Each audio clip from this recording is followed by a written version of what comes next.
காவல்காரர். சட்டை மேலே கோட்டு மாட்டி சரிகை போட்ட வேட்டி கட்டி நட்ட நடுவே தோட்டம் தன்னில் ராஜா போல நின்றிருந்தார். இரவும் பகலும் தூங்கிடாமல் இங்கும் அங்கும் நகர்த்திடாமல் பெருமையோடு காவல் காப்பர் பெயரில்லாத காவல்காரர்.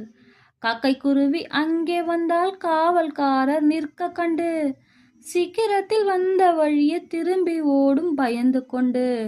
காற்று பலமாய் அடித்ததாலே கனத்த மழையும் பெய்ததாலே நெர்த்தியான அவரின் உடைகள் நித்தம் கிழிந்து வந்ததையோ. இதனை கண்ட காகம் ஒன்று இந்த சமயம் இவருக்கு நாமும் உதவி செய்தால் பயமில்லாமல் உழவலாமே என்று கருதி அருகில் உள்ள வீட்டிற்குள்ளே யாருமில்லா வேலை சென்று கருப்பு கோட்டு வெள்ளை சட்டை கட்டி கொள்ள சரிகை வேட்டி எடுத்து வந்து காவல்காரர் இருக்கும் இடத்தில் போட்டு விட்டே உடுத்திக் கொள்வீர் என்று சொல்லி ஒதுங்கி நின்று பார்த்ததெங்கே. காவல்காரர் பழைய உடையை கழற்றி கீழே போடவில்லை.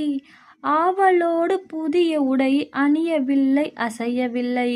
உடனே காகம் அருகில் சென்று உற்று நன்றாய் பார்த்த பின்னர், அடடே, இந்த காவல்காரர் யாரோ என்று நினைத்திருந்தேன். வைக்கோல் மேலே துணியை சுற்றி வைத்திருக்கும் பொம்மை என்றே இக்கணத்தே நண்பர் அறிய எடுத்துச் சொல்வேன் என்று கூறி காவல் காக்கும் பொம்மை தலையில் காலை வைத்து நின்று கொண்டு கூவி அழைத்து பறவையாவும் கூட செய்து விட்டதங்கே. அழா வள்ளியப்பா.